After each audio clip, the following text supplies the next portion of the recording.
Entonces, como venimos viendo en el capítulo 13, pues vimos todo lo que fue la parte acerca de las parábolas, ¿cierto? Y veíamos que todo iba continuando como consecutivo, como cronológico.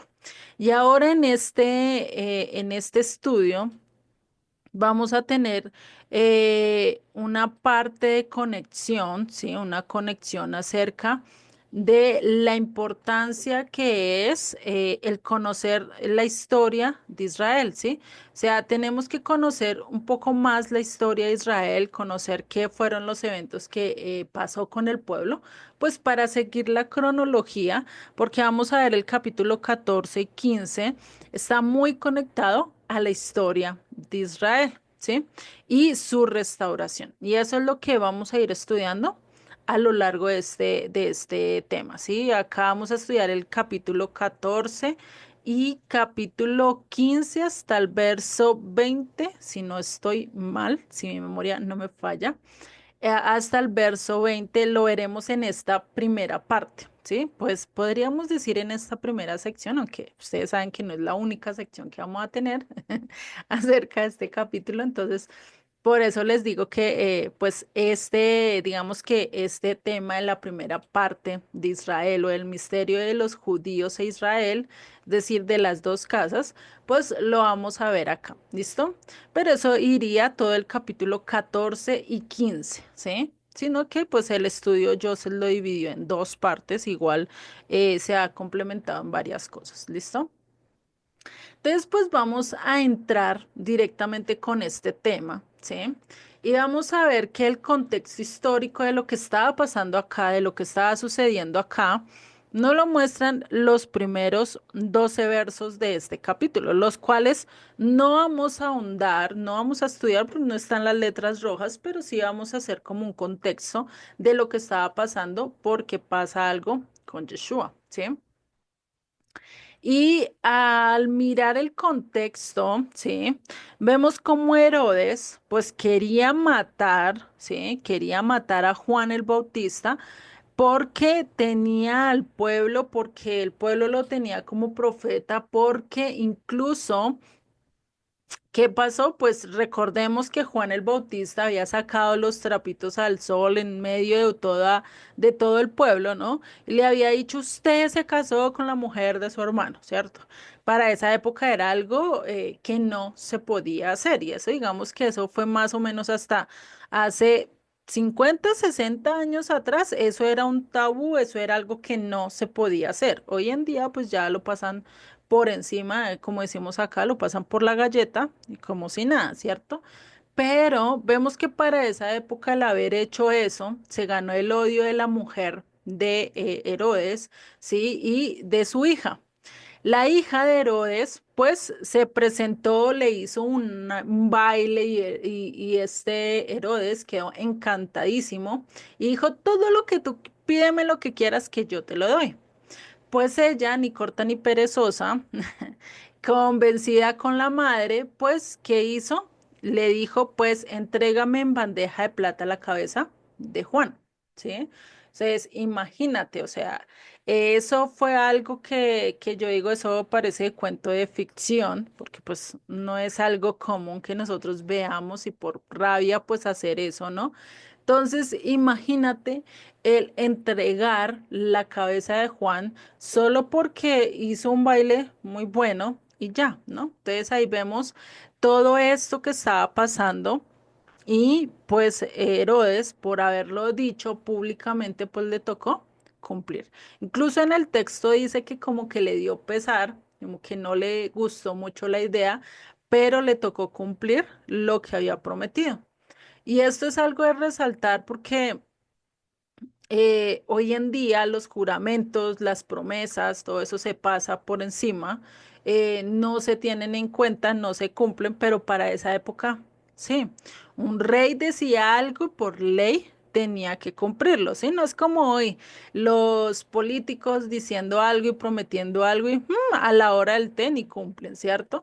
Pero para esa época sí. ¿Por qué? Porque eso dependía su prestigio, ¿sí? Y ahí es donde vemos esta parte y ahí es donde empieza a tener esta parte de conexión con lo que venía pasando con Yeshua.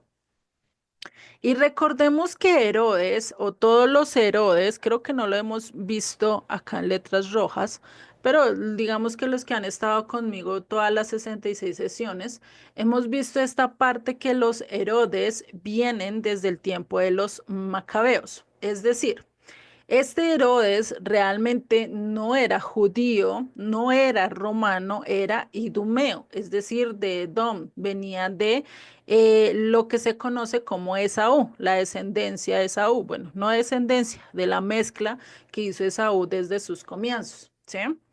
Y pues era el pueblo de Edom, por eso se le dice idumeo. ¿M? Estos Herodes vienen desde Antioquio, creo que es a Antioquio Epifanes, creo que es el primer Herodes que se levanta, si no estoy mal. Eh, es el primero que se levanta, sí, y de ahí viene todo el linaje de Herodes. Igual después les confirmo o después les mando un video donde hable mejor acerca de esto. Y es que ellos vienen, y recordemos que para la época de los macabeos, Juan Hircano cogió y conquistó, o bueno, se puso de tú a tú con Grecia, ganó un gran parte del territorio y tuvieron un tiempo donde Israel pues tuvo como una libertad plena, ¿sí? Tanto que Juan Hircano pudo conquistar parte de algunos pueblos edomitas y esos los obligaron a convertirse, ¿sí? Es decir, no fue una conversión voluntaria, ¿sí? Para la época de Yeshua, o para la época en que se empezaron a levantar estos Herodes, que fue para más o menos, se puede decir que entre el 30 y 20 antes de Cristo, no tengo la fecha exacta, pero les digo que puede variar. Empezaron a salir ellos y algo que se tenía y es que los judíos a ellos no los veían como prosélitos, como convertidos. ¿Por qué? Porque fueron obligados, ¿sí? Todos estos héroes crecieron en el judaísmo, conocían la palabra, por eso cuando Pablo hace su defensa ante un Herodes, pues este Herodes incluso dice, casi me convences, ¿no? ¿Por qué?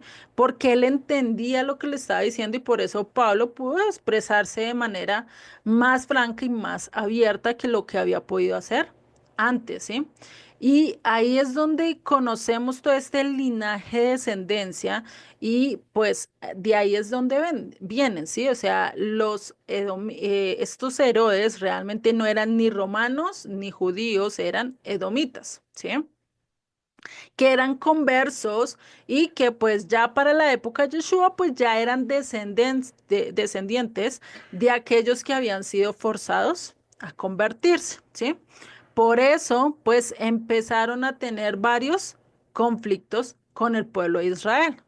¿Por qué? Porque pues por ser idumeos, pues eso de que como que sí, como que no, y se podría decir que también debido a su conexión con Esaú o con lo que nosotros conocemos con el espíritu de Amalek, pues de lógico pues que empezaría a haber conflictos, ¿no? Unos podrían ser buenos, otros no tanto, ¿sí? Pero empezó a haber ese conflicto, ¿sí? ¿Y desde cuándo? Desde que empezó a haber desde que Jacob vendió o le compró la primogenitura a Esaú, ¿no? Y empezó el conflicto entre estos dos hermanos, ¿no? Entre lo que es Israel y lo que es Edom. Desde entonces, pues a nivel generacional, digamos que se pasó ese odio, aunque pues yo digo, no sé de dónde se pasó porque Saúl al final pareciera que lo hubiera perdonado, ¿sí? Creo que si no estoy mal en Génesis 36, cuando nos habla que él viene con 400 hombres, o más adelante, no me acuerdo ahorita, pero en Génesis nos dice que él fue con 400 hombres y lo pudo haber matado, pudo haber castigado, pudo haber hecho cualquier cosa, pero no hizo nada, no tomó cartas en sus manos, sino que cogió y lo abrazó, lo besó, dijo, no, quédate tú con tus cosas, yo antes tengo muchos más, pues imagínate, Jacob solo tenía bienes, no tenía ni siquiera un ejército y lo que tenía era siervos. Pero Esaú tenía un ejército de 400 hombres. Eso para esa época era algo crucial. O sea, es cuando se habla del primer ejército a lo largo de todas las escrituras. Si ustedes miran antes de eso, no se habla de un ejército.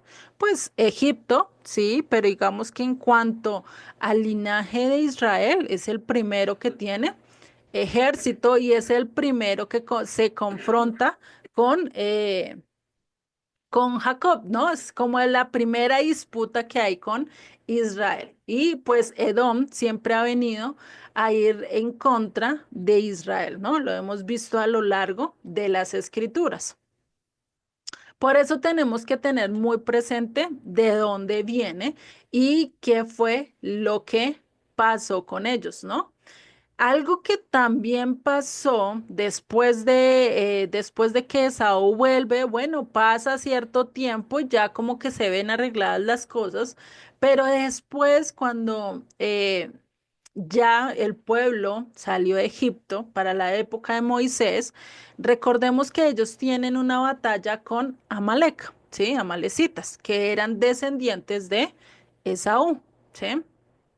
O que vienen, digamos que de diferentes pueblos, así como Colombia o México tiene sus estados, sus departamentos, asimismo, pues Edom tiene sus sectores y digamos que eran por sus hijos. Entonces, Amalek o los amalecitas eran descendientes de uno de los hijos de Edom, que era Amalek, ¿sí? Y pues esta guerra, recordemos que en esta guerra, si no estoy mal, es cuando Josué pues detuvo el sol, ¿cierto? Y la luna en ciertos lugares y duró esa pelea durante mucho tiempo, que incluso a Jacob le tocó mantener, a Jacob, ¿sí? No, a Moisés, estoy loca. A Moisés le con las manos levantadas y si se bajaban, pues iban perdiendo la guerra, ¿no?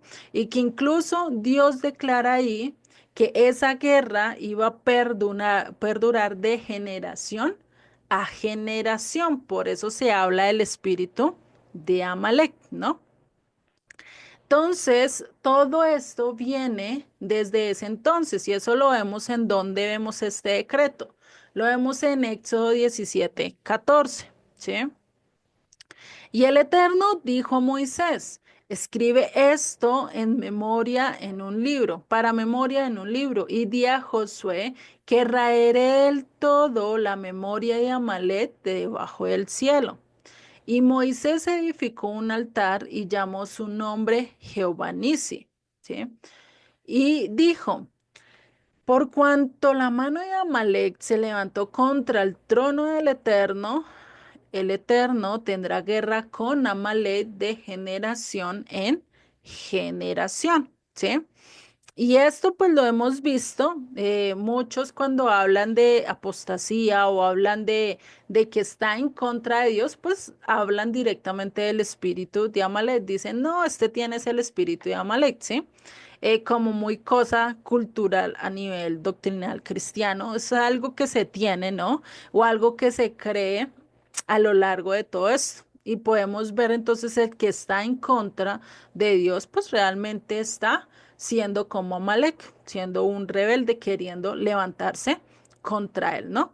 Y esto pues va a perdurar hasta cuándo, hasta los últimos tiempos. Incluso hoy en día no sabemos dónde está Amalek, pero muy posiblemente está escondidos entre nosotros. Incluso se dice que también hay una pequeña porción de Amalek en Israel o en Judá, ¿sí? No se sabe, se cree, según algunos comentaristas, y pues ahí es donde viene también esa fracción que se hace, esa guerra que se va a levantar.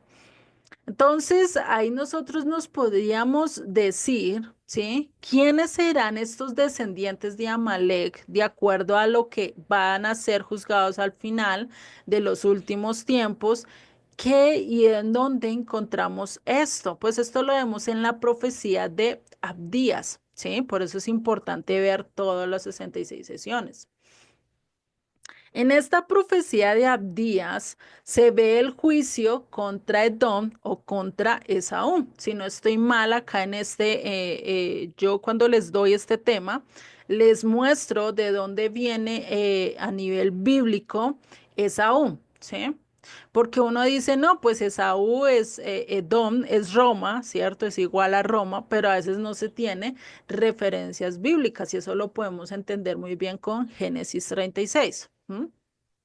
Que nos ayuda a tener un parte de lo que realmente, pues el Eterno quería hacer, ¿no? Y eso realmente, pues va a haber una batalla final acerca de esto, de Amalek contra el Eterno, hasta el punto que los borre. Y muy posiblemente esto, Amalek ya no solo sea un pueblo, ya no solo sea un descendiente de alguien, sino va a ser directamente una combinación de países como lo fue o como lo hizo Esaú en su momento. Si nosotros miramos, realmente Esaú no montó su pueblo, no hizo su nación de acuerdo a su descendencia, ¿sí? Sino que lo hizo a través de alianzas. Sí, y eso era algo que no se veía para esa época. O sea, para esa época que alguien hiciera alianzas, y por lo menos si ustedes miran en el capítulo de Génesis 36, fueron alianzas de casi cuatro tipos de pueblos. Uno eran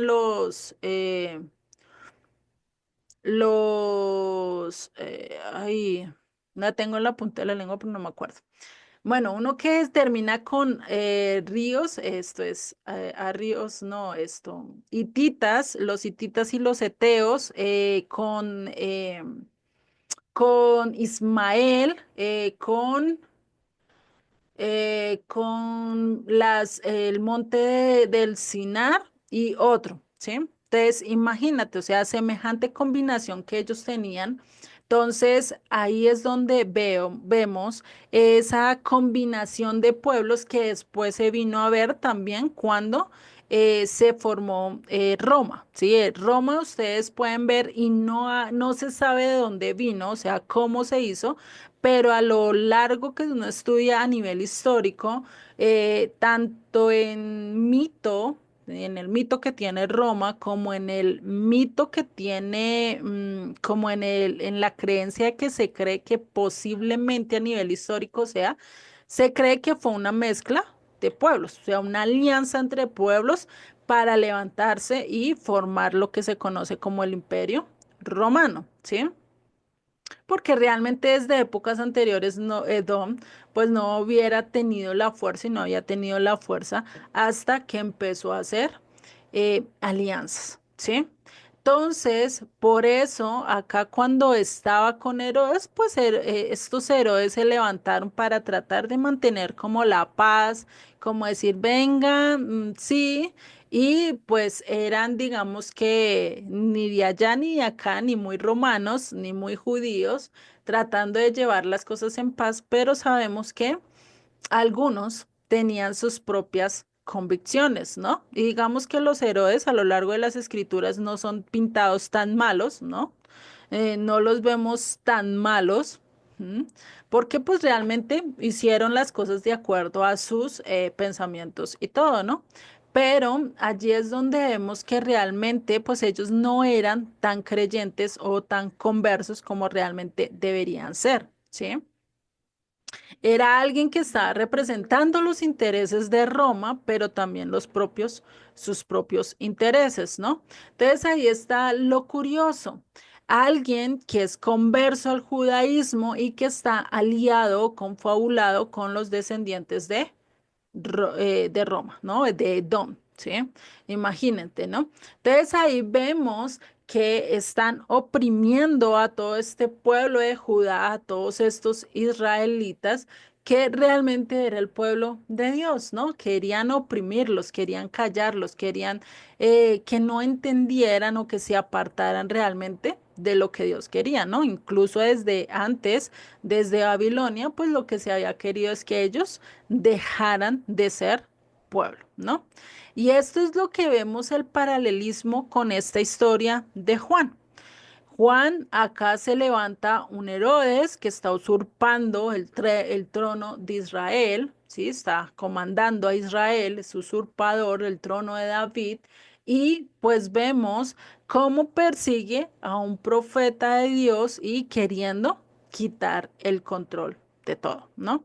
Queriendo apagar la voz de este profeta. ¿M? Entonces, ahí podríamos preguntarnos, ¿será que todo esto está pasando en nuestras vidas? ¿Será que esto ha pasado en nuestras naciones? ¿Será que actualmente el territorio de Israel está relacionado con Esaú o con Amalek? Pues ahí vamos a ir mirando, ¿sí? Y algo que es muy interesante y que algunos rabinos lo dicen actualmente, ¿sí? Es que dicen que esta teoría que trata de imponer Roma y que trata de imponer todo esto, pues se basa en un contexto histórico que lo vamos a ver ahorita, ¿sí? Que es el que nos muestra acá Yeshua a lo largo de su texto, ¿sí? Que nos muestra si realmente había una usurpación, si realmente iban haciendo lo incorrecto y cómo a través de todo esto que estaba pasando, ¿sí? Nos habla del contexto de lo que está pasando también hoy en día, ¿no? ¿Qué pasó después con el catolicismo? ¿Qué pasó después con el protestantismo? Todo eso va a haber conectado a esto, ¿no? Porque pues acá hablamos. Vamos a ver dos hechos importantes. El primero, el de la alimentación a los 5.000 y el segundo, cuando Jesús anda sobre el mar, ¿no? Dos ejemplos que los parecen muy separados, pero si los conectamos, nos dan un principio muy bueno. ¿M? Vamos a empezar desde el verso 12. ¿Por qué desde el verso 12? Pues para poner conexión de lo que estaba pasando con la muerte de Juan. Recordemos, estamos hablando en este contexto de que acaba de morir Juan, ¿sí? Y pues Yeshua se entera de eso. Por eso dice el verso 12. Entonces llegaron sus discípulos y tomaron el cuerpo y lo enterraron y fueron y dieron las nuevas a Jesús. Es decir, fueron, enterraron a Juan, hicieron todo. Yeshua no estaba en ese momento, sino que fueron y le dieron la noticia, ¿sí? Esto realmente para Yeshua a nivel de hombre, pues no tuvo que ser fácil, ¿sí? Era a nivel espiritual, era un discípulo suyo, por así decirlo, ¿sí? Era su primo, ¿m? Era muy conocido, muy posiblemente creció con él, compartió con él, ¿no? Pues era un momento doloroso, como cualquiera de nosotros que se nos va un familiar, ¿no? No es tan fácil decir paso la hoja como si nada pasó, no, hay un momento de dolor, hay un momento de duelo. Y eso es lo que vemos a lo largo de acá, por eso vemos el verso 13. Dice, oyendo Jesús, se apartó de allí en una barca a un lugar desierto y apartado. Y cuando la gente le oyó, le siguió a pie desde las ciudades. Imagínate. O sea, en ese momento de duelo, de dolor, pues lo que uno más quiere es como estar solo, como que uno no quiere tanto que la gente lo vea en medio de su dolor. Bueno, a algunos les gusta compartir con otros, hay otros que no. Yeshua muy posiblemente quería un momento de quietud, de reflexionar, de, de dejar salir un poco ese dolor. No sabemos, ¿sí? Porque pues igual no podemos quitar que él estaba en un cuerpo humano, que sentía dolor, que sentía todas estas cosas. Por eso podemos decir que Yeshua nos entiende al 100%, porque él también perdió familia, él también vivió ciertas cosas que nosotros como seres humanos vivimos, ¿cierto? Entonces, y después de esto, pues vemos que él al apartarse, ¿qué hizo la gente? Lo siguió. Sí, es algo curioso, no lo dejaron estar a solas. ¿Por qué? Porque todo el mundo llegó allí, porque todo el mundo estaba ahí queriendo saber las cosas. Y acá es donde vemos algo muy importante, ¿sí? Y es que a Juan lo rechazaron, ¿sí? El pueblo no lo reconoció, el pueblo no quiso escuchar las cosas de Dios y prefirió seguir lo que estaba pasando en ese entonces, seguir lo que Roma decía, seguir lo que otros decían, en vez de escuchar las palabras de Dios, ¿sí? Y eso pues lo que implicaba era que un rechazo al reino, un rechazo a Yeshua como el Mesías, y muy posiblemente eso también estaba reflexionando o quería reflexionar de lo que le iba a pasar a él ya más adelante en su crucifixión, ¿no? Que ahorita podríamos decir, no, pero Yeshua no iba a poder saber. Muy posiblemente Yeshua lo sabía, lo dijo más de, creo que como 3 veces a lo largo de todo su ministerio, ¿sí? Se lo dijo a sus discípulos y por eso es que acá podemos ver cómo él ve que su país, que su pueblo está gobernado por un usurpador, ¿sí? Y le están dando la importancia más al usurpador que realmente al que debería de estar, al que es el verdadero, ¿sí? Y ahí vamos a ver dos opciones. Mateo acá tenía dos opciones para poder escribir esto. La primera es que nos está tratando de hablar y nos está dando las pistas acerca de la función del Mesías, ¿sí? ¿Por qué? Porque ya empieza a revelar ciertos parámetros que antes no se había visto, ¿sí? Y lo segundo es que simplemente estaba escribiendo, simplemente estaba relatando los hechos sin saber lo que estaba realmente mostrando, sin saber que realmente estaba mostrando que había un usurpador que había quitado el reino, que quería acabar con todos aquellos que eran fieles a ese reino y pues imagínate, ¿no? Y esto podríamos decir que Dios nos utiliza de maneras tan diferentes y tan extraordinarias que nos dan el conocimiento y nos pueden llevar a otra dimensión, a veces sin nosotros saberlo, ¿no? Por eso es importante el estar entendiendo y conociendo qué es lo que realmente estaba pasando a lo largo de las escrituras. Y acá ya empezamos a ver qué fue lo que pasó con Yeshua y la multitud. Y dice, y saliendo Jesús vio gran multitud. O sea, yo creo que salió del barca diciendo, no, ya acá puedo estar solo, reflexionar, y cuando vio fue una gran multitud, ¿sí? Y acá vemos este contexto, ¿no? Acaba de morir Juan el Bautista. Hay un usurpador reinando sobre Judá, un falso converso, ¿sí? Alguien que dice ser convertido, pero pues en realmente no es, que es descendiente de Edom, ¿sí? Es idumeo. Descendiente de Esaú, que ya vimos que Edom es igual a Roma, ¿no? Entonces, imagínate, y este imperio que tomaría la herencia de Amalek, de irse en contra de Dios, de hacer lo que ellos quieren, pues imagínate el estar en guerra con los profetas. Y eso ha pasado a lo largo de la historia. Roma, a lo largo de la historia, ¿sí? Vemos cómo ha ido en contra de Israel políticamente, religioso, espiritual, de diferentes maneras le ha hecho guerra a Israel. Físicamente lo vemos con las cruzadas, lo vemos con el imperio cuando estaba en sus primeros 3 siglos, fue mortandad por completo hasta que Constantino levantó un decreto y dijo ya no más muerte de los cristianos y empezaron a hacer, a unificar. Digamos que las creencias, ¿no? A hacer un ecumenismo de todas las cosas que se creían para ese entonces. ¿M? Entonces, imagínate todo esto que estaba pasando y cómo lo vemos de una manera tan profunda que a nivel de lectura no la podemos ver. Por eso necesitamos estudiar un poco más las escrituras, ¿no?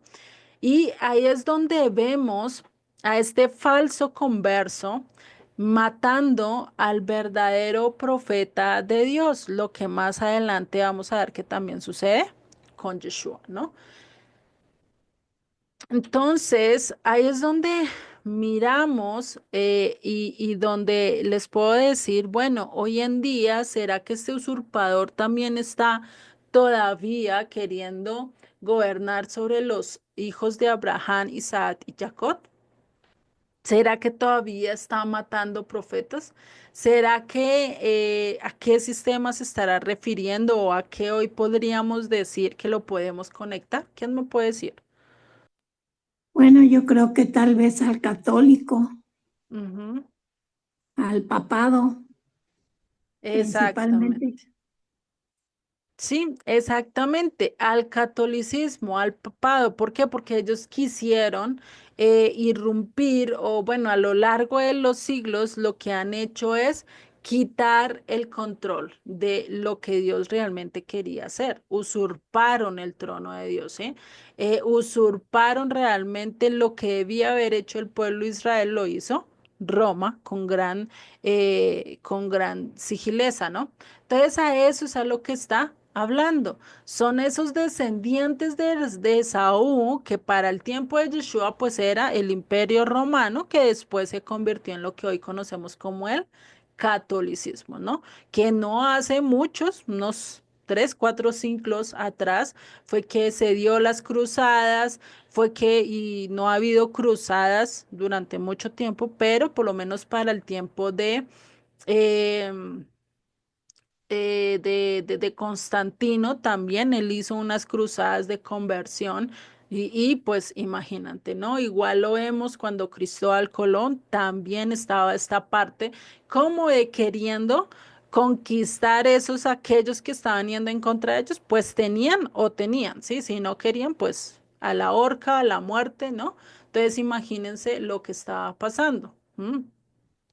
Entonces, acá vemos cómo es que todo este hecho, y ustedes podrían decir, pero bueno, ¿por qué Dios permitió eso? ¿O será que es que a Dios se le salió de las manos todo esto? ¿O es que pues Dios se le olvidó, hizo la vista gorda y pasó todo esto? No, Dios tiene el control de todo. A Él no se le ha escapado nada, ¿sí? Y podemos estar seguros que Dios tiene un propósito, pues con la fundación del catolicismo, con el Imperio Romano, con Grecia, con Medo-Persia, con Asiria, con Babilonia, ¿sí? Todas esas cosas que ha pasado y que ha pasado sobre el pueblo de Dios, pues todas esas cosas Dios las tiene como algo, ¿sí?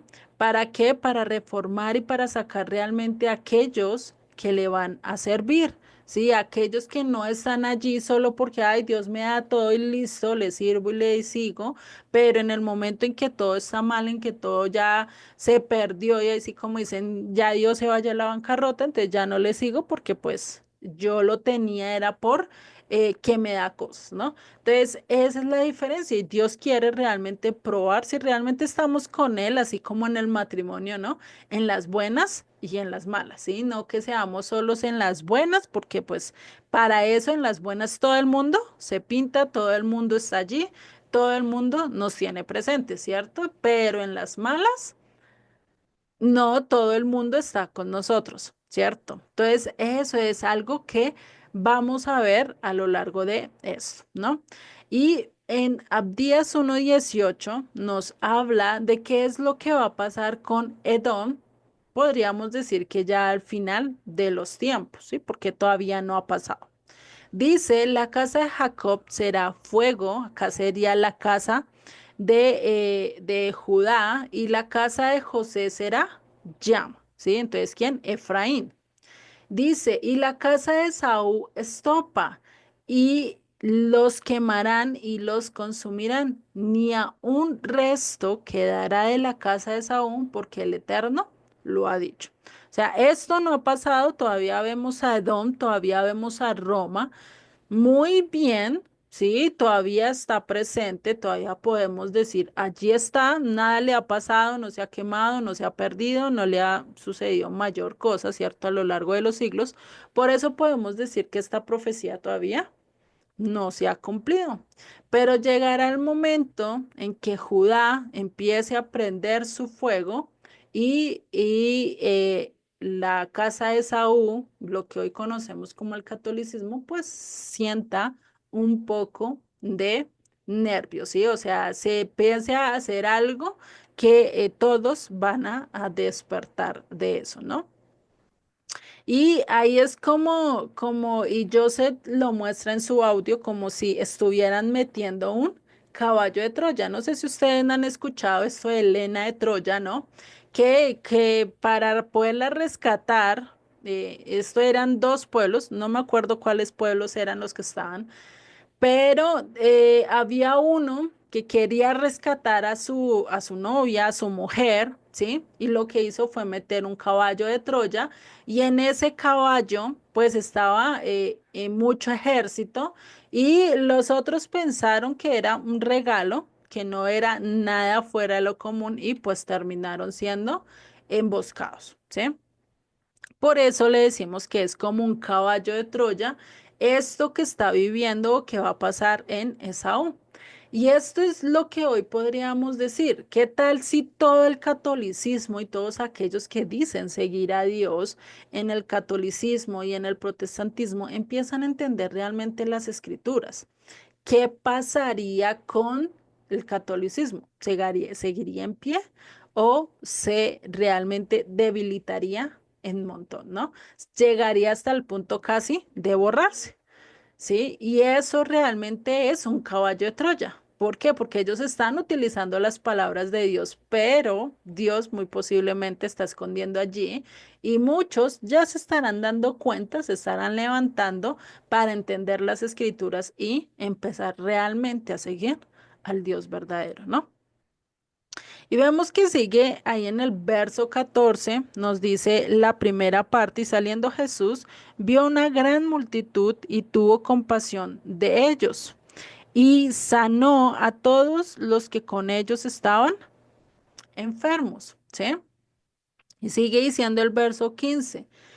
Cuando anochecía, se acercaron a él sus discípulos diciendo, el lugar es desierto y la hora ya pasada. Despide a la multitud para que se vayan por las aldeas y compren de comer. Y acá vemos que Yeshua estaba haciendo lo que él era su llamado, sanando, teniendo misericordia, mostrando amor, muy posiblemente perdonando, muy posiblemente, no sé, eh, dándoles palabras de vida, ¿sí? Muchas cosas pudo haber pasado en ese momento. Pero algo que vemos es la actitud de los discípulos y que es muy posiblemente alguna de las actitudes que nosotros hemos tenido, ¿sí? Ya ellos viendo que anochecía, que se oscurecía, que ya no había dónde tenerlos, dónde darles de comer, porque imagínate, pues para esa época los trayectos son largos, ¿no? No son nada cortos. Y pues vemos que ahí, y si le seguimos la lectura, vemos que habían niños, habían mujeres, habían hombres, entonces no todos aguantamos tanto tiempo de hambre, ¿no? Entonces, pues imagínate.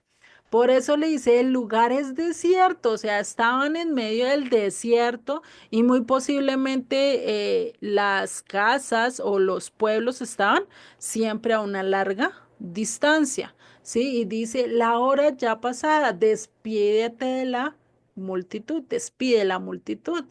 Y esta es muy parecida a lo que nosotros podríamos estar.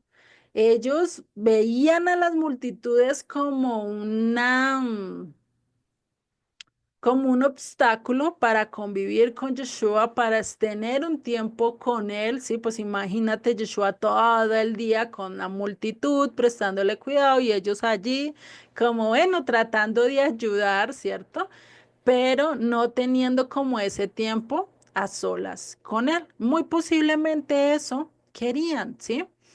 Y acá estamos hablando de 5.000 personas, ¿sí? Sin contar mujeres y niños. Si nosotros suponemos que habían igualdad de hombres y mujeres, aunque casi siempre son más mujeres que hombres, ¿cierto? Imagínate que había 10.000 personas. Y si le ponemos dos niños por cada familia, y eso era poco para esa época, ¿sí? Imagínate 20.000 personas allí acompañando a Yeshua a sus discípulos, queriendo escuchar y Yeshua mostrando misericordia, sanándolos. Yo creo que esa sí era una verdadera campaña de evangelismo, pues, porque imagínese semejante cantidad de gente.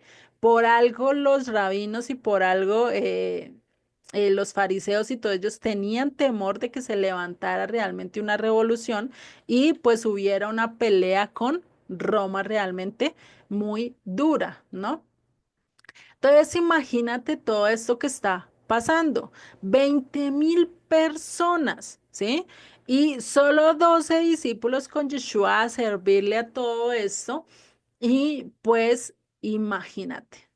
Y dijeron, ¿y ahora qué hacemos para darle de comer a semejante cantidad de personas? Y si a uno a veces le cuesta pararle a 10 o 20, que es una reunión familiar, ¿no? Imagínate darle a 20.000 personas. O sea, ¿yo de dónde saco para comer eso? O para darles de comer, para saciar su hambre, ¿no? Imagínate, o sea, era algo muy difícil. Y lo más curioso es lo que Yeshua les dice, o sea, ¿qué les dice? Jesús les dijo, no tienen necesidad de irse, dales vosotros de comer. O sea, ¿ustedes qué harían si Yeshua te dice, no, mira, están esos 20.000, dale de comer? Y sin tú tener nada en la bolsa, porque es que ellos no llevaron nada para darle a semejante cantidad de personas. Imagínate, ¿no? Si nosotros nos ponemos a pensar, y no más uno, por lo menos en una comunidad, 50 60 personas, ¿cierto? Y uno la ve graves para alimentarlos y para decir, venga, ¿qué hacemos en tal reunión y en esto y preparamos y miramos? ¿Cierto? ¿Qué le vamos a dar? Que no salga pues tan caro, dependiendo de la comunidad, claro está. Si tienen buenos ingresos, es decir, si la comunidad diezma muy bien, pues se puede hacer una generosa, ¿cierto? Pero no siempre se hay la disposición. Por lo menos yo estuve en una iglesia, yo era parte de la contabilidad, yo era también de las que miraba lo de los diezmos, ofrendas y todo esto. Y realmente no era mucho y cada vez que se hacía, pues de por sí allí dividen las entradas, dividen cada uno de los diezmos para ciertas cosas, pagar servicios, pagar, bueno, todo eso, incluyendo pagarle al pastor.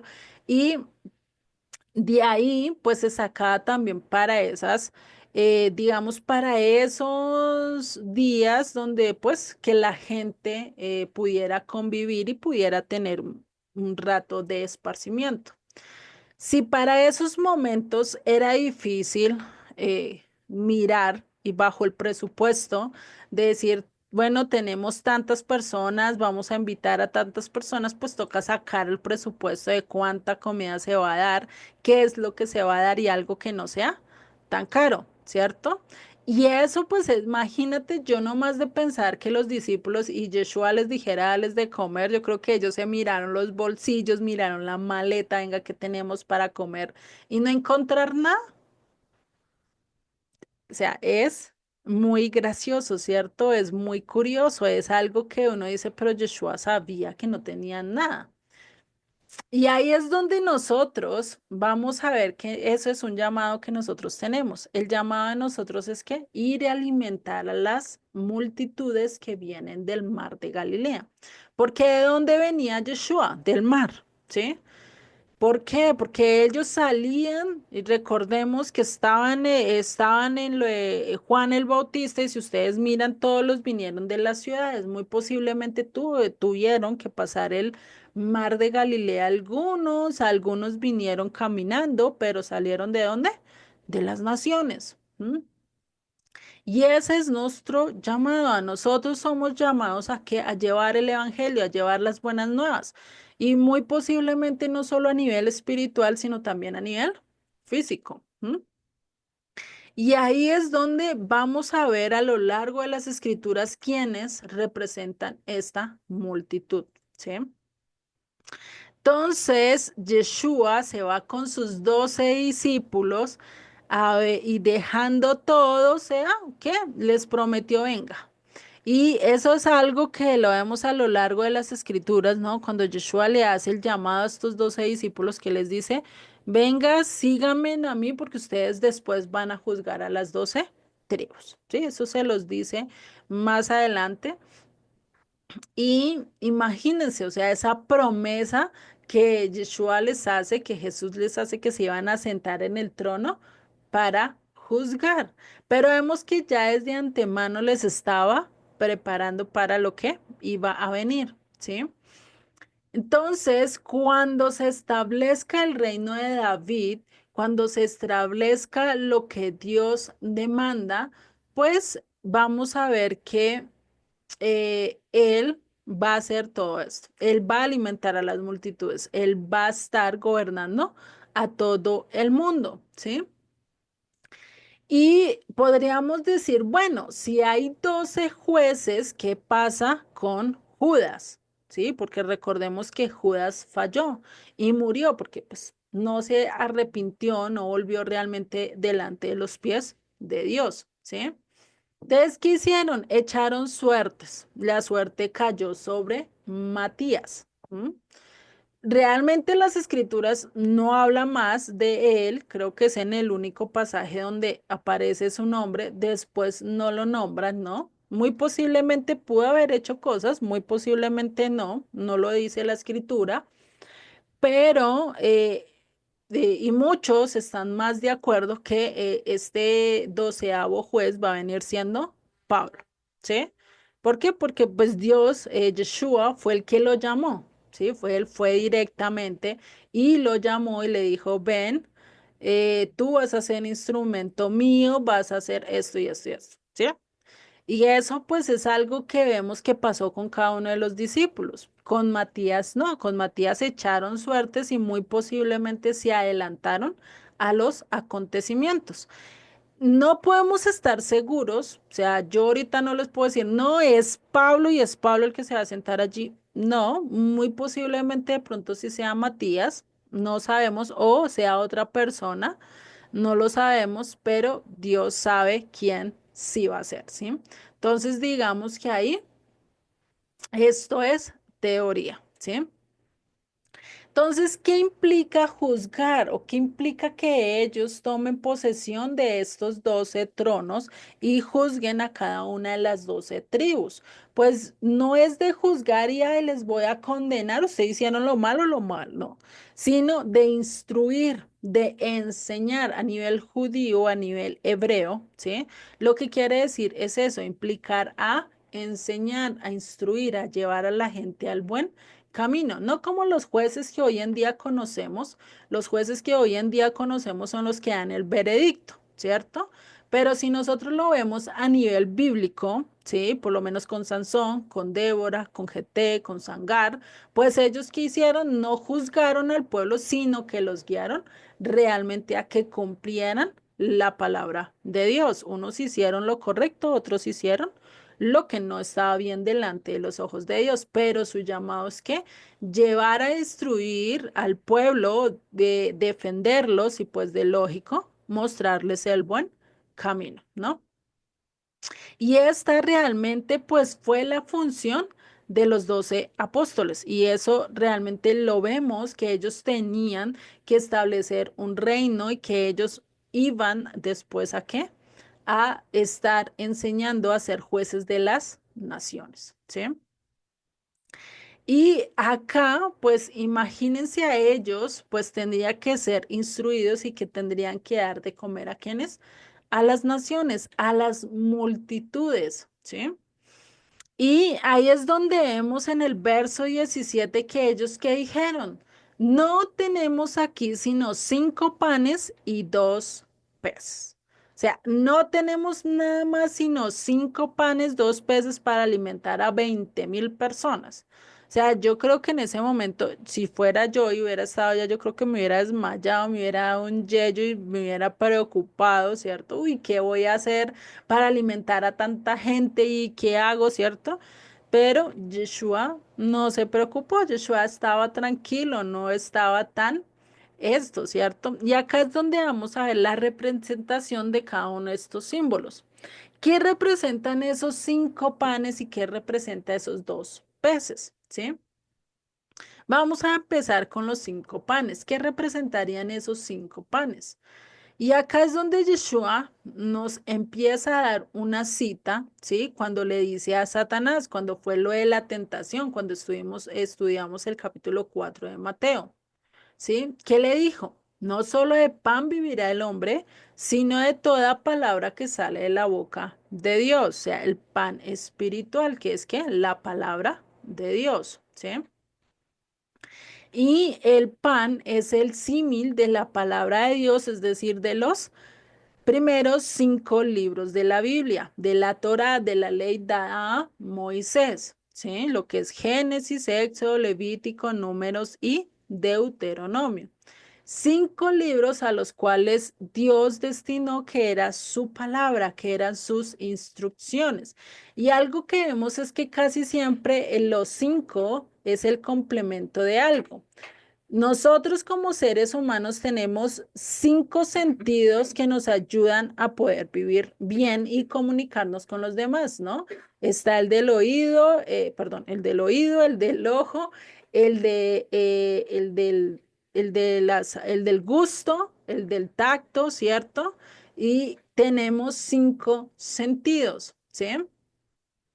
Y hay muchos 5 a lo largo de las escrituras. Si ustedes lo miran y si ustedes buscan este simbolismo, pues lo van a encontrar muy seguido, ¿sí? Ahorita el que me tengo así presente es este.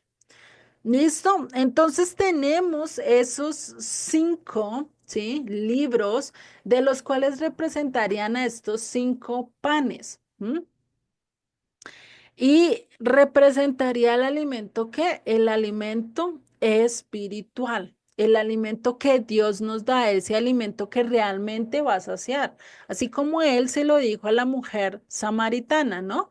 Le dijo, yo tengo palabras de vida, yo tengo una sed que sacia. Yo tengo un agua que sacia, perdón. Yo tengo un agua que tú no vas a tener que ir a buscar más, sino que te va a saciar. Y eso representa las escrituras, los primeros 5 libros dados a Moisés. Y ahora vamos a ver los 2 peces. ¿Qué representan los 2 peces? Y si nosotros miramos a lo largo de las escrituras, este número 2 representa muchas cosas. En Ezequiel vemos las 2 hermanas, vemos el olivo, ¿sí? Vemos también a lo largo de las escrituras las 2 trompetas, que otras ya me acuerdo, los 2 testigos y muchas otras cosas, ¿cierto? Los 2 campamentos, las 2 casas. Bueno, a lo largo de las escrituras está muy implícito estos 2 peces, a los cuales también nos lleva el mismo simbolismo de las hermanas de Ezequiel, el mismo simbolismo de los 2 olivos, el mismo simbolismo de las 2 trompetas, de los 2 testigos, representando a quienes, a aquellos que están de acuerdo a la voluntad de Dios, es decir, representando a las 2 casas, ¿sí?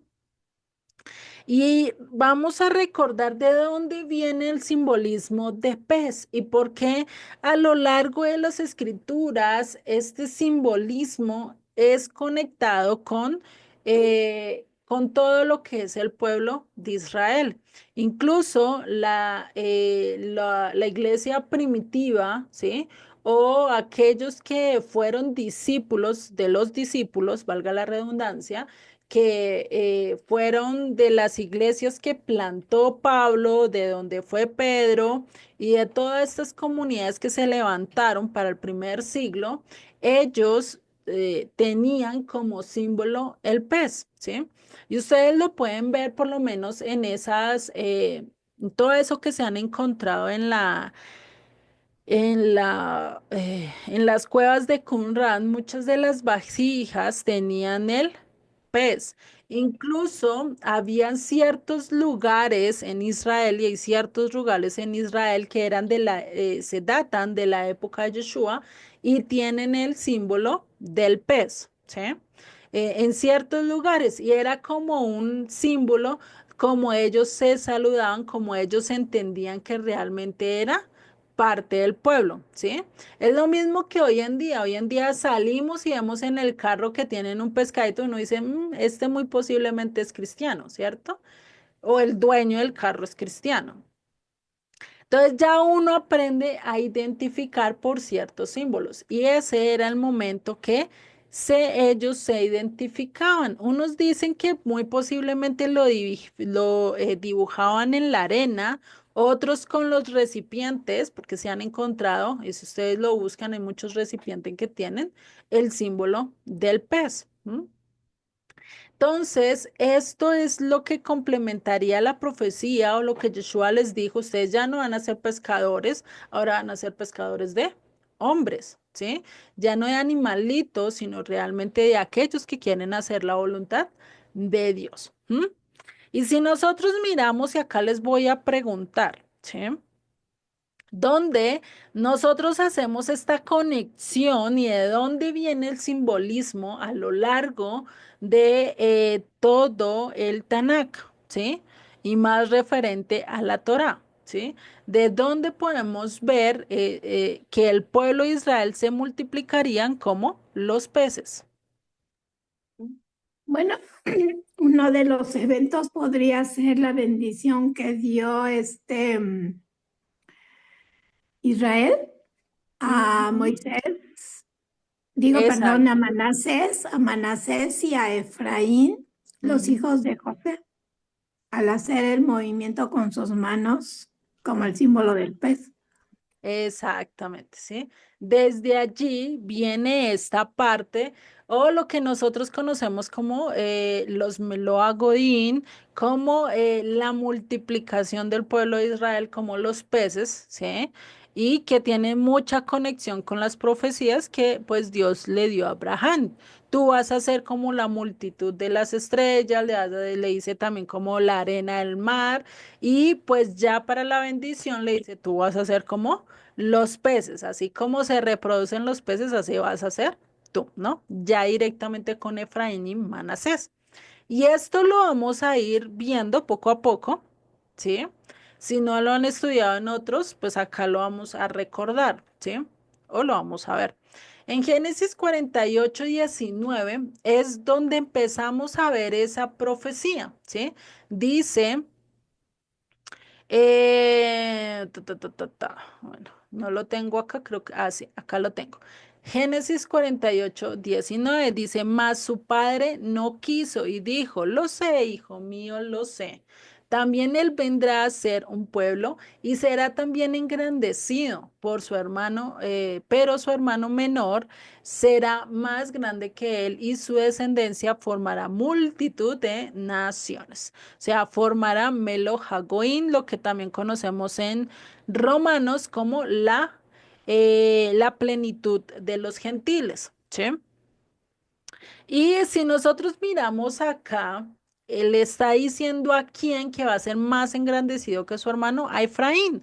Porque ahí cuando José le trata de decir, no, padre, por ahí no es, así no tienes que colocar las manos, vea, coloca las derechas, no la cruces, porque definitivamente eso no es, así no es la bendición, ¿cierto? Pero ¿qué le dijo Jacob? No, tranquilo, yo sé, pero la bendición va a caer sobre el menor. ¿Sí?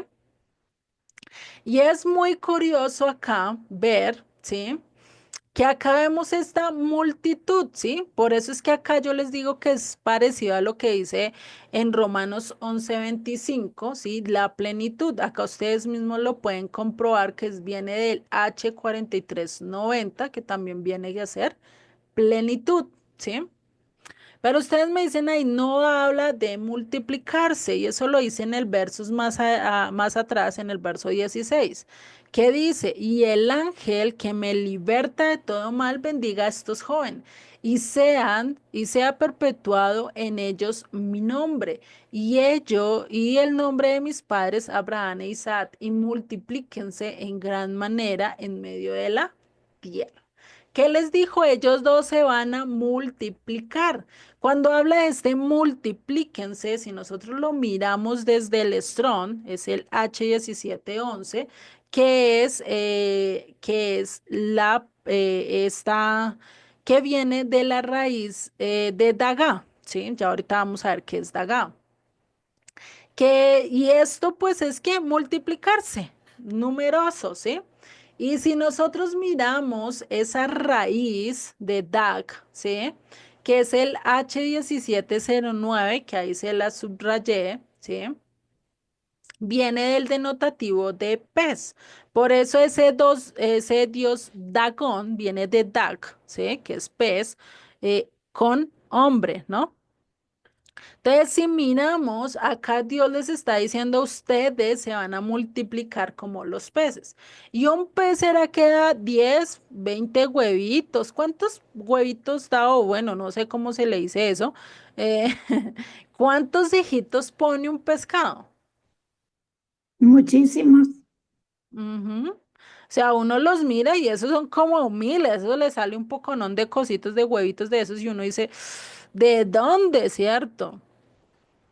Y eso es algo que va a pasar con el pueblo de Israel. Hoy en día no podemos verlo porque pues está la tribu de Judá y de Benjamín, por así decirlo. Pues ya hoy en día pues ya hay muchos de otras tribus también con ellos que no son identificables. Pero esto es algo que Dios les dijo. Entonces ahí es donde vemos esa profecía, ¿sí? Que Efraín y Manasés pues iban a ser y se iban a multiplicar como los peces, pero que Efraín se multiplicaría y que haría grande y que formaría naciones. Sí, eso lo vemos en el verso 19 ya cuando le da directamente la profecía o la bendición sobre Efraín. ¿M? Y esto es muy bonito ver todo esto, ¿no? Porque acá es donde vemos a este Efraín, ¿sí? Y que más adelante, pues vendría a venir a ser Jeroboam, el que tomó las 10 tribus por primera vez como rey sobre las primeras tribus y las llevó a qué? A rebelión, a que apostataran en cuanto a Dios y eso los llevó después de muchos años, de varios siglos, los llevó a qué? Al exilio. Y ese exilio, ¿qué pasó con ellos? Pues empiezan a mezclarse en medio de las naciones, incluso unos dicen que incluso los indígenas y todos los que estaban acá, muy posiblemente también, ¿sí? Eran parte de las 10 tribus. No se sabe, no lo podemos verificar a ciencia cierta, pero pues sabemos que para Dios no hay nada imposible, ¿no? Y ahí es donde empezamos a ver esa incontable cantidad de peces y esos melojagoín que está a todo lado y que realmente pues Pablo habló en su carta a los romanos, ¿no? Y acá lo podemos ver en Romanos 11:25, que ¿qué nos dice? Porque no quiero, hermanos, que ignoréis este misterio, para que no seáis arrogante en cuanto a vosotros mismos que ha acontecido a Israel endurecimiento en parte hasta que haya entrado la plenitud de los gentiles. Si a plenitud de los gentiles melo hagoim, ¿sí?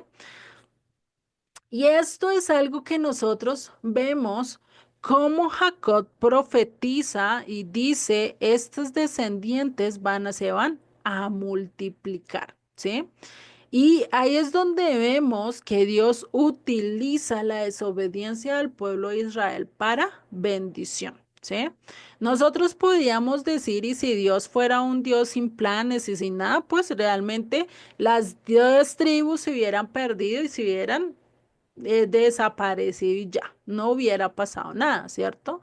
Pero Dios utiliza eso ¿para qué? Para que todos conozcamos su nombre, para que todos sepamos que hay un Dios verdadero, ¿sí? Hasta el punto que cada uno de nosotros estamos estudiando las escrituras, ¿cierto? Y no somos parte del pueblo de Israel, es decir, a nivel físico, a nivel genético, no lo podemos comprobar, ¿cierto?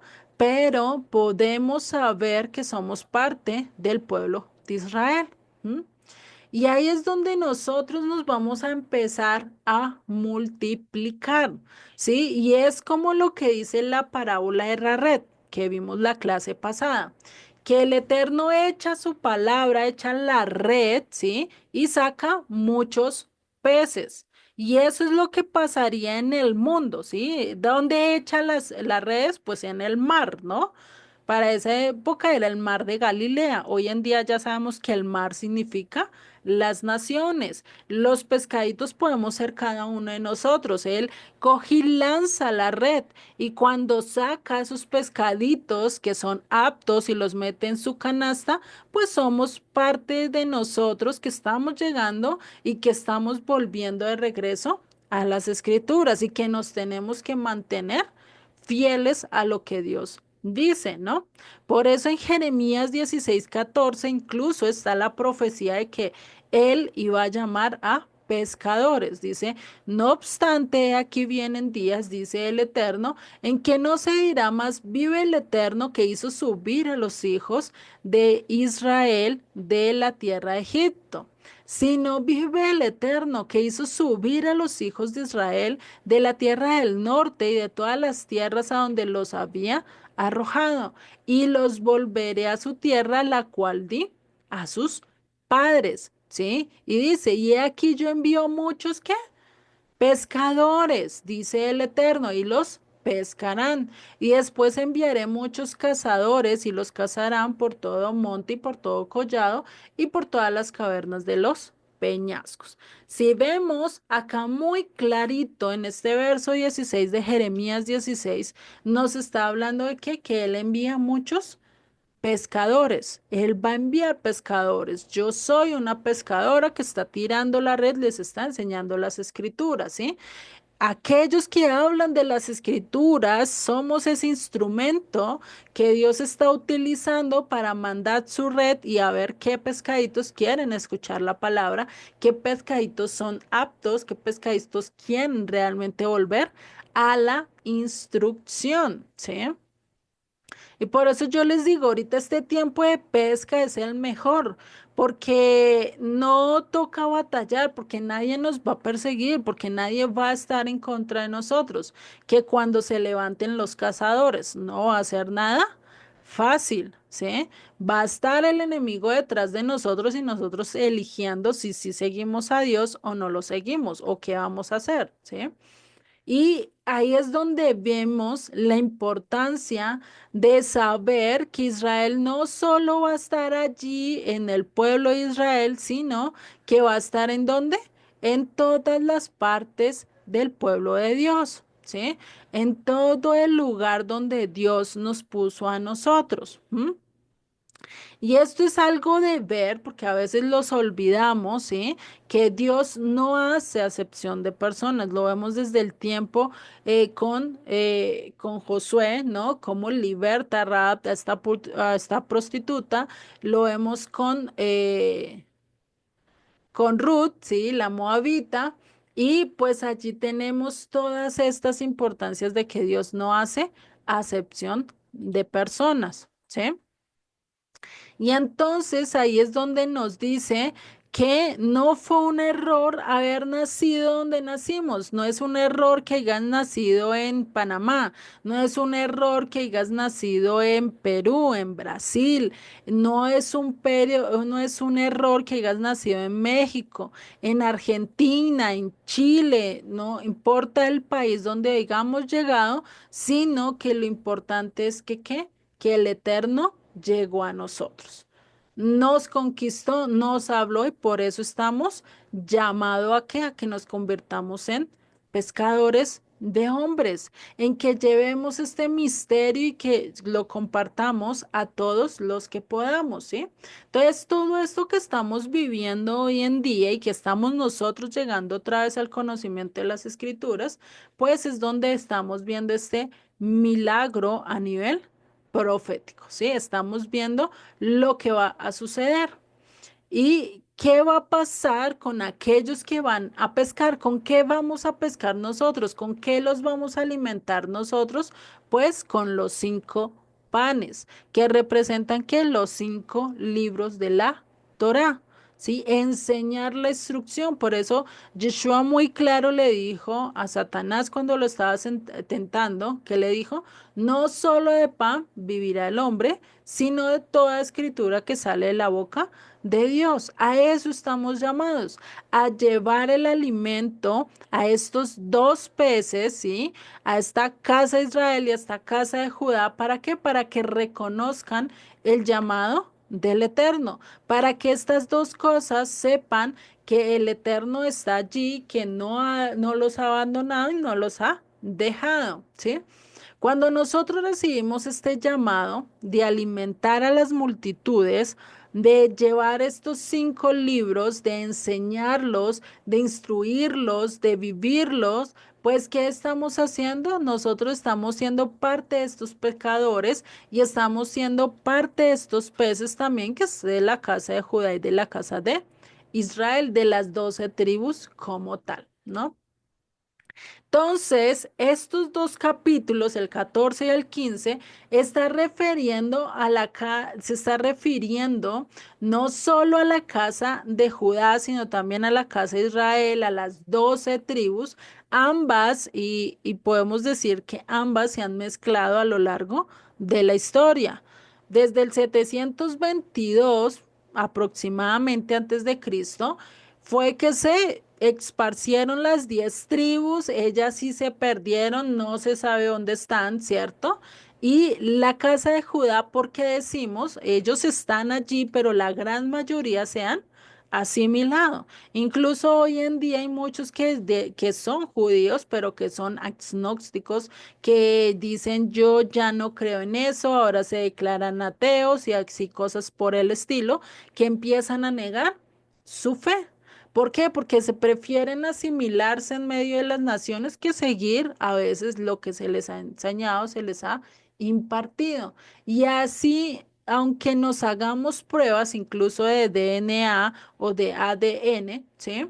Una prueba genética, muy posiblemente no vamos a saber a ciencia cierta de qué tribu somos o si somos del pueblo de Israel. Incluso esa prueba genética pues es bien costosa, ¿cierto? Entonces, y no todos vamos a tener los recursos, ¿m? Para hacernos eso.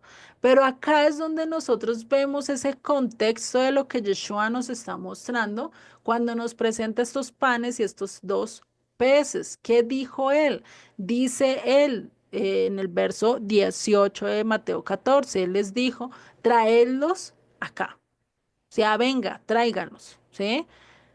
Y es curioso porque ¿a dónde vamos nosotros cuando entendemos la instrucción? ¿A dónde nosotros recorremos o recurrimos para saber si somos o no somos? Pues a los pies del Eterno, ¿no? Y eso es lo que pasa cuando Yeshua está a punto de alimentar a las naciones por medio de estos 2 panes y estos 2 peces, pues ¿qué les dice ahora? Voy a alimentar. Venga, tráigamelos acá, yo sí los voy a hacer, ¿no?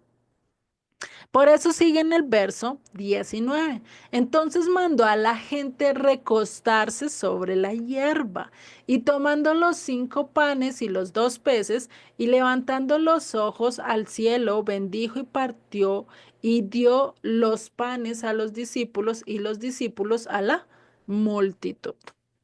¿Sí? Entonces, imagínate, lo primero que hace Yeshua es que vayan y acuéstense en la hierba, ¿sí? Vaya y estén allí.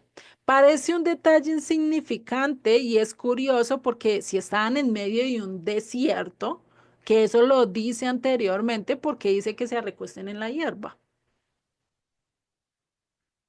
¿Sí? O sea, Es como curioso, muy posiblemente en el lugar que estaban no era tan desierto como pensamos, pero esto es algo a tener en cuenta, ¿sí? Y de acuerdo al profeta Isaías, hay un texto que lo habla mucho y que yo sé lo habla mucho a lo largo de del estudio de 66 piezas, ¿sí? De que el hombre es como la hierba, ¿cierto? Así como la flor se marchita, así nosotros también nos marchitamos. ¿M?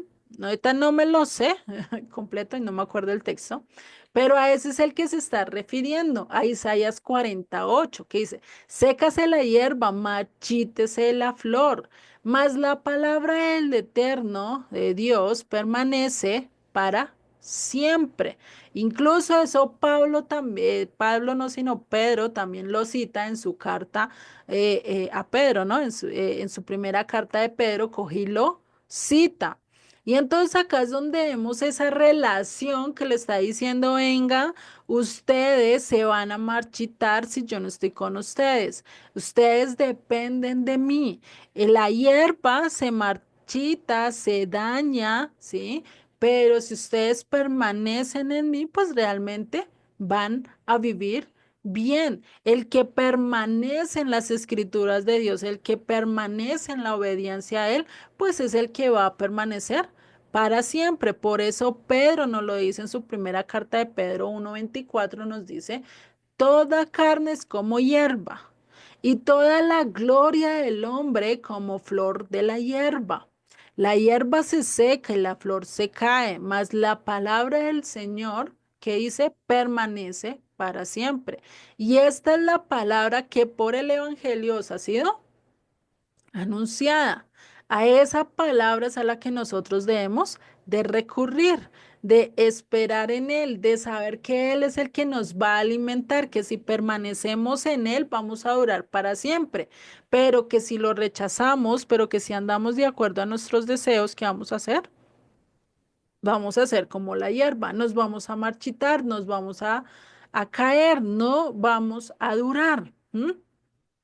Y esto es lo que nosotros debemos de hacer. Si queremos permanecer para siempre, pues debemos de dejar lo que es hierba, lo que no dura, lo material, lo efímero, sí, de esta vida, pues realmente no dura. Mejor sigamos las escrituras, mejor vivamos de acuerdo a lo que realmente permanece para siempre, que es la palabra de Dios.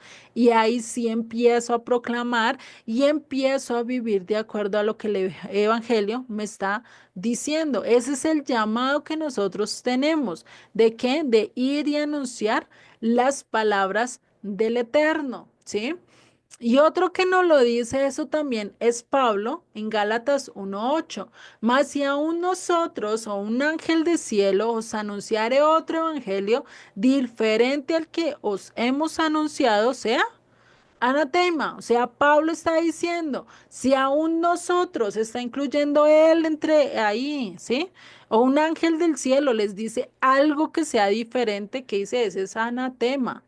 O sea, por eso Pablo no podía hablar en contra de las escrituras, no podía hablar en contra de la Torá de los 5 panes, ¿sí? No podía hablar en contra de las palabras de Dios que realmente alimentan nuestra alma, porque él mismo lo está diciendo. Si yo hablo otra cosa diferente a lo que dicen las escrituras, soy anatema.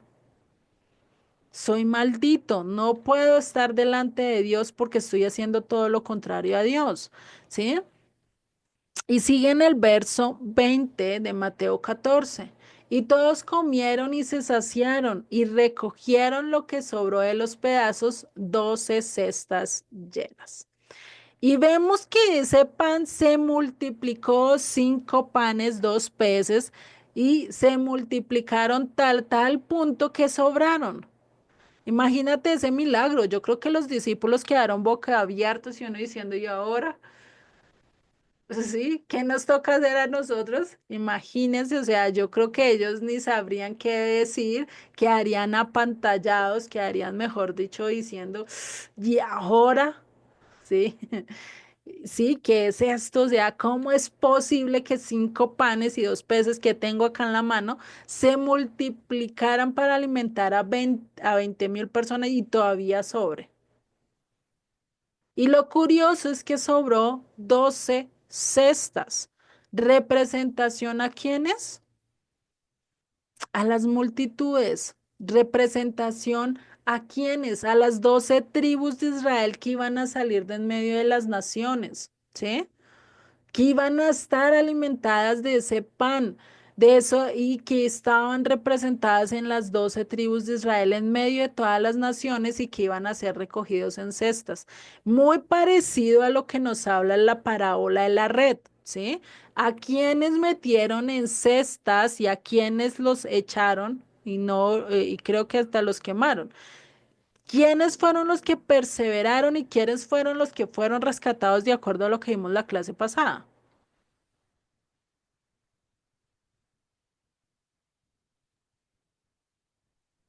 Pues rescataron ¿cómo se les pueda decir? Bueno, con mis palabras, a los buenos y desecharon a los malos, aunque Ajá, tiene otra exacto. palabra, pero no la recuerdo. Ujú. ¿Y por qué eran buenos? ¿Qué hacía de característica que fueran buenos? ¿Los peces Sí. o las personas? Los peces, de acuerdo a lo que vimos la Pues, parábola de la clase pasada. porque eran buenos de acuerdo a la alimentación saludable de Levítico 11, me imagino. Ajá. Bueno, pero también debemos de recordar, bueno, dime, Margarita. Al tamaño de lo que Dios quería, pues que hiciera a través de la palabra. Ujú. Exactamente, o sea, los peces buenos son los que van de acuerdo a lo que dice las escrituras, ¿sí? Duras. O sea, son los aptos. ¿Qué es Los apto? El hábitos, que es esto, sí, funcional, el que está los cumpliendo intereses, lo los que de Dios tamaños. está Ah, diciendo, ¿sí? No que pues, está haciendo todo lo que ellos creen o lo que piensan, sino que vive de acuerdo a lo que las escrituras dicen, de acuerdo a lo que el mandato de Dios dice, ¿sí? Y eso es realmente lo que va a pasar al fin del tiempo. Y vemos y recordemos que vimos esta parábola que decíamos que eso representa el fin del tiempo, ¿sí? Dios va a escoger y va a separar tanto a los buenos de los malos. Lo vimos no solo con la red, lo vimos también con el trigo y la cizaña, ¿sí? El trigo tiene que dar fruto y ese puede durar y permanecer en el granero, pero aquella cizaña que aparenta, pero no es, pues ¿qué va a pasar? Va a ser quemada, ¿sí? Y eso es algo que va a pasar.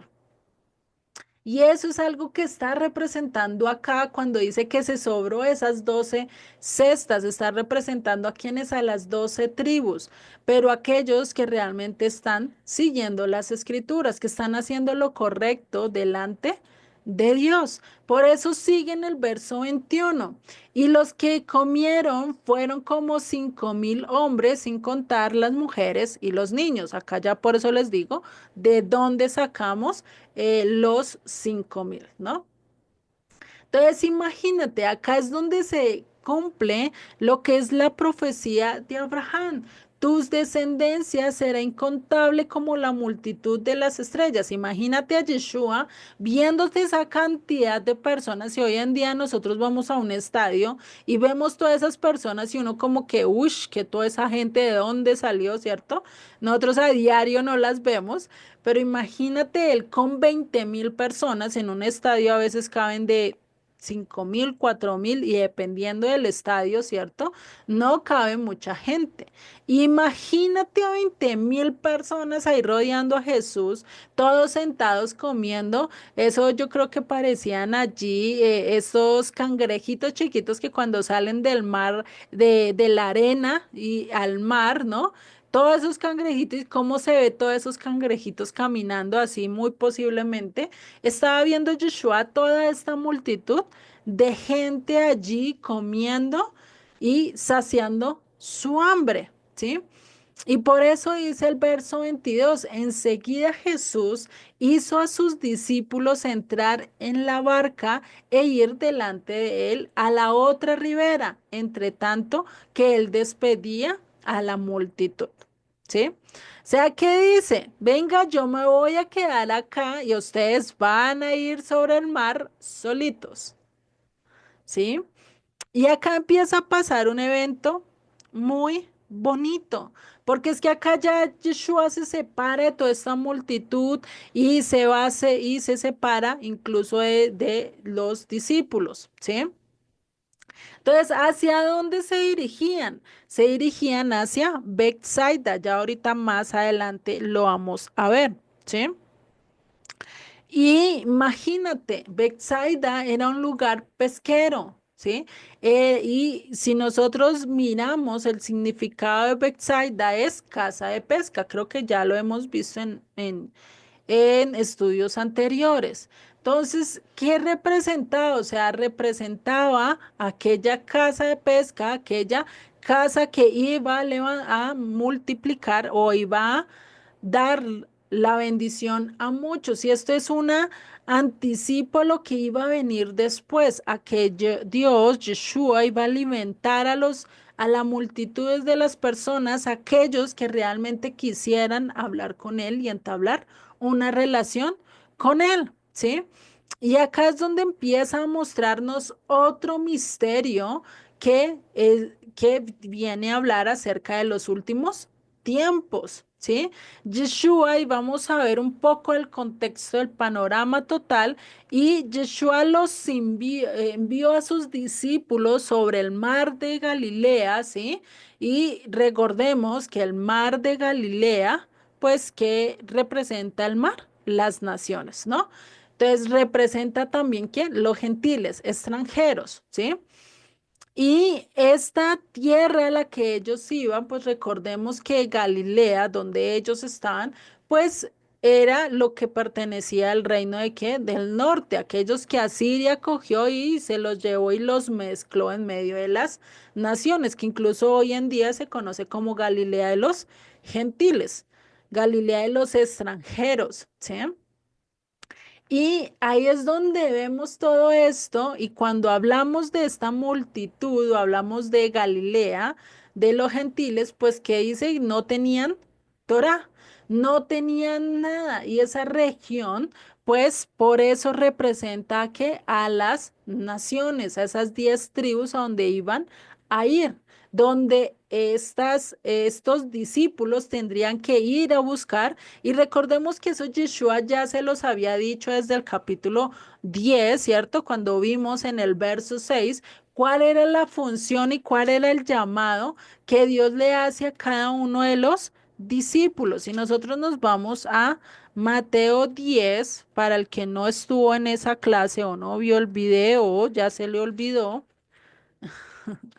En Mateo 10, verso 6, ¿qué les dice? Un segundo, si es 10, sí. Dice en el verso 6, sino id antes a las ovejas perdidas de la casa de Israel. Entonces, ¿qué dice? Y es desde antes ya le da la bendición. En el verso 15 dice, a estos 12 envió Jesús y les dio instrucciones diciendo, por camino de gentiles no vayáis, y en ciudad de samaritano no entréis, sino id antes a las ovejas perdidas de la casa de Israel. Y yendo predicad diciendo, el reino de los cielos se ha acercado. Esa era la función de los discípulos. Ahí le sigue diciendo, van a sanar enfermos, van a quitar, bueno, hacer todo lo que Yeshua hizo a lo largo de su ministerio, ¿sí? Y vemos esta representación muy bien acá acerca de la función que ellos le tenían y esa misma función se los mandó a hacer, ¿sí? Y vemos que algo pasó y dice en el verso 23, despedida la multitud, subió al monte a orar aparte, o sea, dejó que sus discípulos se fueran y él subió al monte a orar. Y cuando llegó la noche estaba allí solo y ya la barca estaba en medio del mar azotada por las olas porque el viento era contrario. Y acá volvemos a pasar algo que vimos ya, si no estoy mal, en uno de los estudios cuando Yeshua estaba durmiendo, ¿sí? En una barca. Y que vimos que era un evento totalmente sobrenatural, que muy posiblemente era algo que para que ellos se asustaran a tal modo, pues no era nada fuera, no era nada fácil, sino era algo que fuera de lo común, ¿sí? Porque para que un pescador se asuste, tiene que pasar algo muy grave y algo que ellos nunca hayan vivido, ¿sí? Porque un pescador que está casi todo el día en el mar conoce y sabe cuándo se azota una tormenta y cuándo levanta cosas y ellos ya incluso están casi preparados porque ya lo han vivido varias veces y no, ya no les asusta tanto como antes, ¿no? Por lo menos aquellos que andan y que han vivido mucho los huracanes y muy seguidos, pues ya saben lo que hacen o lo que tienen que hacer y se van preparando. ¿Para qué? Para que cuando lleguen pues no tengan tantos daños como pues debería debido a lo que pasó, ¿cierto? Por eso Estados Unidos, por eso es que muchos de los lugares están muy preparados para eso.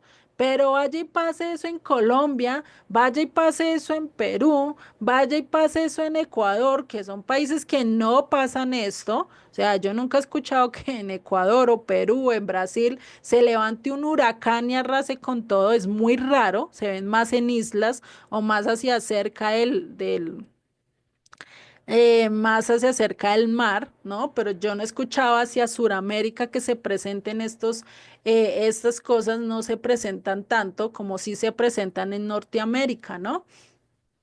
Y vemos que ellos están preparados, pero allí pase por lo menos eso acá en Colombia, nosotros no estamos preparados. Acá viene y pasa un ventarrón y todos nos asustamos, salimos a correr.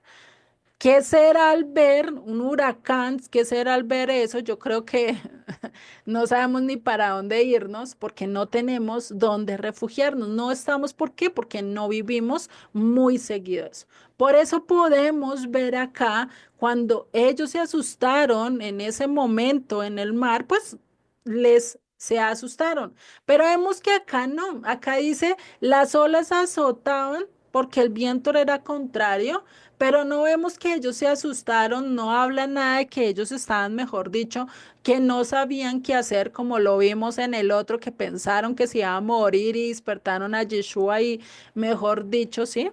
No estaban totalmente asustados, no, muy posiblemente ellos estaban tranquilos y Yeshua, se cree que Yeshua estaba viéndolos desde el monte, ¿sí? Porque si estaba cerca al mar, el monte, pues podía divisar todo el mar y ver allá a los discípulos en medio del mar, ¿sí? Y él allá arriba, hagan de cuenta, como hoy en día, Yeshua allá arriba en el cielo, divisando el mar de las naciones hoy en día y mirando a sus discípulos que están a punto de hundirse. ¿Por qué? Porque las horas eran contrarias, ¿no? Imagínate eso. Y ahí Yeshua orando y muy posiblemente también estaba rogando por sus discípulos para que no se hundieran, para que no se asimilaran en medio de las naciones, para que no se perdieran, ¿no? Para que no perdieran su identidad, para que no perdieran realmente lo que Él les enseñó. Por eso sigue en el verso 25, dice, mas a la cuarta vigilia de la noche, y acá cuando nosotros entendemos la cuarta vigilia, y para esto tenemos que mirar que por lo menos la primera vigilia es a partir de las 6 a las 9 de la noche, ¿sí? La segunda vigilia de las 9 a medianoche. Hoy en día podemos decir a las 12 de la noche, ¿sí? Y la tercera vigilia era de qué? De la medianoche a las 3 de la mañana. Y la cuarta vigilia, ¿de a qué horas? De las 3 de la mañana a las 6 de la mañana y muy posiblemente todavía no había amanecido. Acá en Colombia a las 6 de la mañana ya se ve claritico. Ya uno ya puede decir, ah, ya amaneció, ¿sí? Ya no lo cogen tan desprevenido a uno que venga y dice esto, no, porque ya uno ve más clarito, ¿cierto? Imagínense uno en el mar. Yeshua no apareció cuando estaba clarito, sino estaba por ahí entre las 4 a 5 de la mañana, o muy posible 3, no sabemos, ¿sí? Y estaba allí. ¿M? Imagínense, entonces, y Yeshua va caminando, va por encima del mar, va sobre la influencia de las naciones, y eso es lo que hoy en día él está. Él está por encima de las naciones, nadie ha podido hundirlo. ¿Cuántas veces no han querido difamar a Yeshua, a Jesucristo, y que nadie anuncie de él y que se olviden de él? No han podido. Está por encima de las naciones y a nivel filosófico y en todas las áreas. Él todavía está por encima de las naciones, sí, pero los discípulos, ¿qué pasa?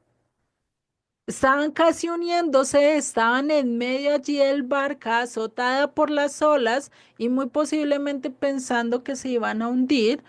Y pasa lo que sigue diciendo. Por eso Yeshua estaba muy posiblemente orando allí, ¿sí? No solo orando por la multitud que se estaba dejando y que él estaba dejando atrás, sino también por aquellos que estaban allí en medio del mar tratando de sobrevivir, tratando de sobrepasar esa tempestad.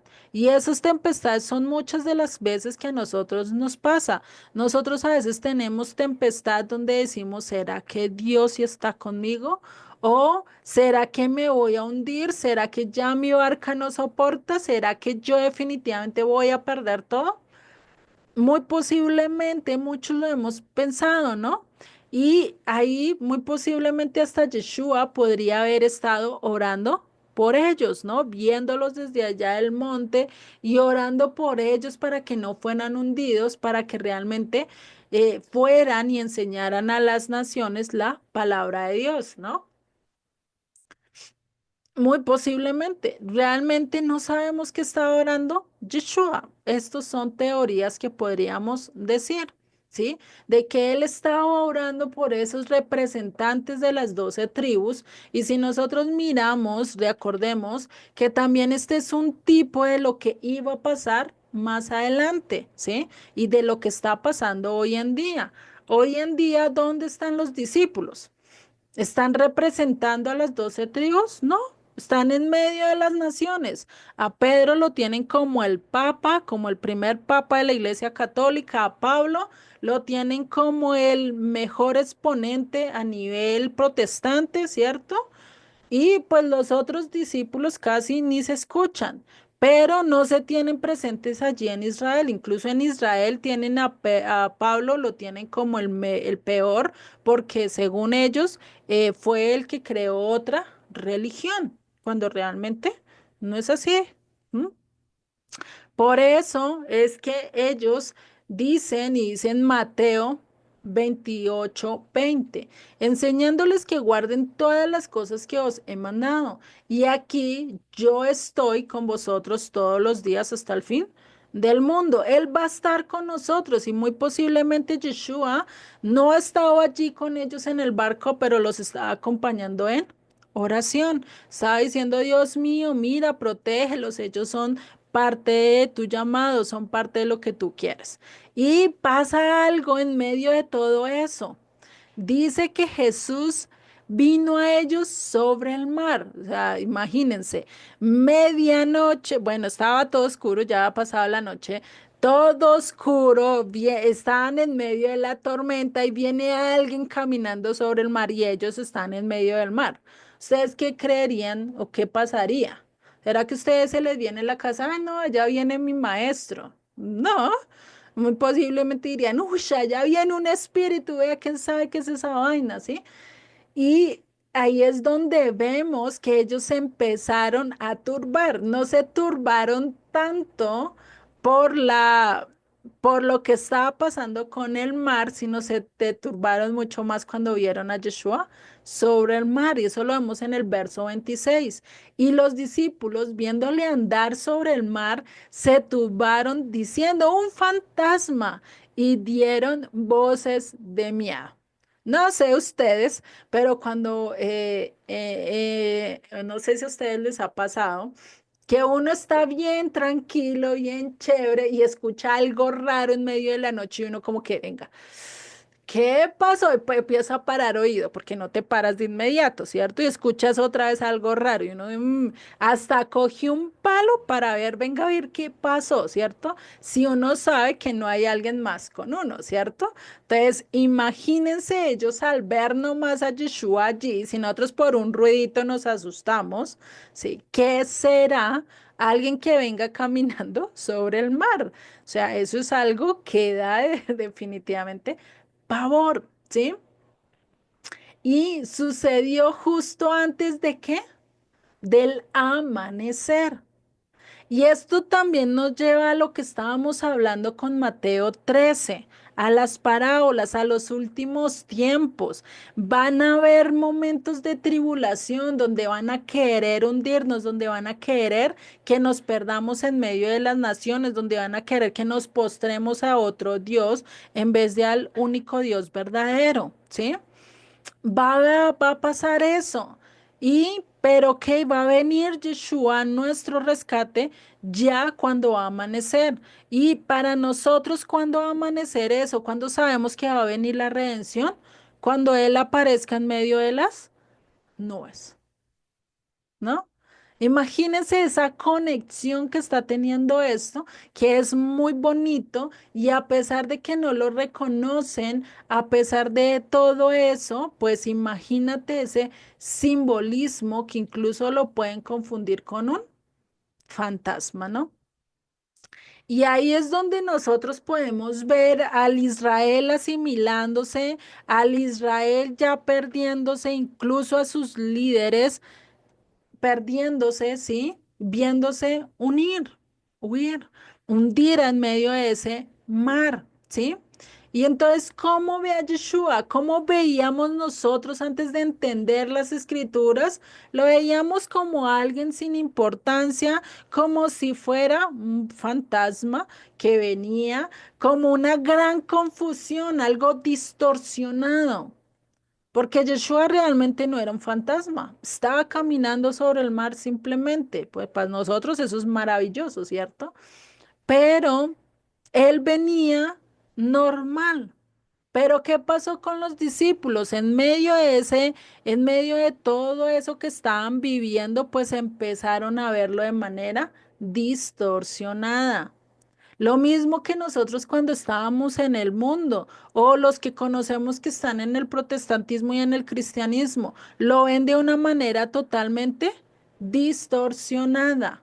No lo ven realmente como es, no lo ven de acuerdo a lo que él nos presenta a lo largo de las escrituras, sino creen una pintura que otro ve. Y tú crees que alguien grita fantasma, ya todos imaginaron un fantasma. ¿Sí? Y eso es algo que nos pasa, ¿no? A veces nos dejamos guiar por lo que otros dicen.